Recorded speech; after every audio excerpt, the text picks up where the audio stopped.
Assalamualaikum warahmatullahi wabarakatuh.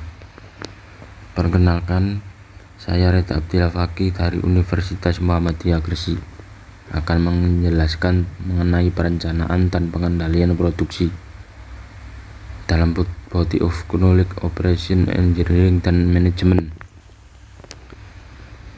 Aktivitas utama dalam sistem industri adalah perencanaan dan pengendalian produksi. Sistem produksi adalah suatu aktivitas untuk mengatur penggunaan sumber daya atau resources yang ada dalam proses pembuatan produk barang jasa yang bermanfaat dengan melakukan optimasi terhadap tujuan perusahaan. Tahapan produksi meliputi bahan, kemudian proses transformasi, dan jadilah produk atau jasa limbah informasi. Kegiatan perencanaan dan pengendalian produksi. Yang pertama, peramalan. Permintaan atau estimasi tingkat permintaan suatu produk untuk periode yang akan datang berdasarkan data penjualan masa lampau yang dianalisis dengan cara tertentu. Yang kedua, perencanaan produksi.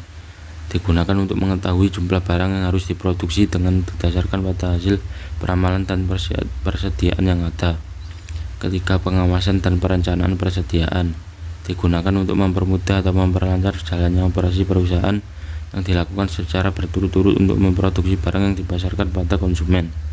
Keempat, material requirement planning yaitu metode perencanaan kebutuhan material adalah prosedur logis, aturan keputusan, dan teknik pencatatan terkomputerisasi yang dirancang untuk menerjemahkan jadwal induk produksi menjadi kebutuhan bersih material untuk semua item komponen produk.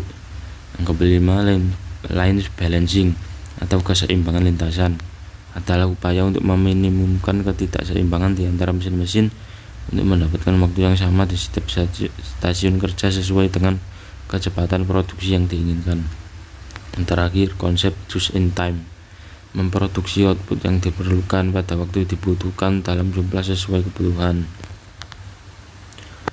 Tahapan manajemen permintaan yaitu mengorder pesanan, lalu manajemen permintaan, kemudian ramalan permintaan.